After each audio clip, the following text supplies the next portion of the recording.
the minor tasks case note. If there's one thing that will make your life easier writing case notes, and frankly my life easier as a case file auditor, it's the minor tasks case note. Most files I read are full of notes which only recall that a phone call was attempted but was unsuccessful, or that they went to a family home to drop off a copy of an assessment but didn't actually speak to anyone, or that they sent out a routine form for agency checks. Personally, my view is that some of these notes are just not necessary to record at all.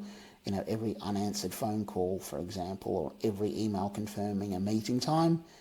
But it's better to have and not need than need and not have. So some people and organisations take the view that it's important to record everything. If this is you or your organisation, you may as well do it in a way that doesn't make your life hard, and doesn't make my life hard if I have to read it. So each Monday, open that week's minor tasks case note, and whenever you undertake a task that you want to record but frankly isn't important enough to warrant its own full case note, put it in that minor tasks note. Then in the reason for contact box, put a 4 to 6 word description, in case you have to find it later. Separate the 4 to 6 words with a slash rather than a new line, and keep it as small as possible, again, so it doesn't take up too much real estate on the case notes page. Then at the end of the week on Friday, you finalise that case note. That's done. Next Monday, you start up a new one.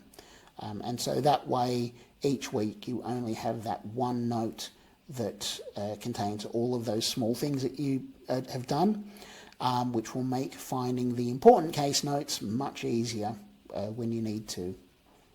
Small tasks is for things which are minor in both recording length and importance. Now, unimportant things, so like agreeing a meeting time or an unanswered phone call, they really shouldn't require much space or detail. Sometimes, though, you will have something which doesn't require much space, but is very important in terms of the actual progression of the case. Now, even though this is going to be very small, it should still get its own case note, even if it's only a couple of words. So, for example, if you get a text from a parent saying that their father, the child's grandfather, has just died, but nothing else, well, that event is going to have a significant impact on the family, even if it's not that relevant to the reason you're involved.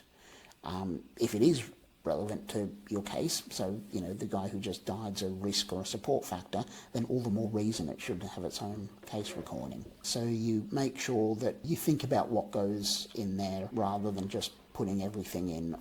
You can also use this technique to route together information which is important but you want to keep together.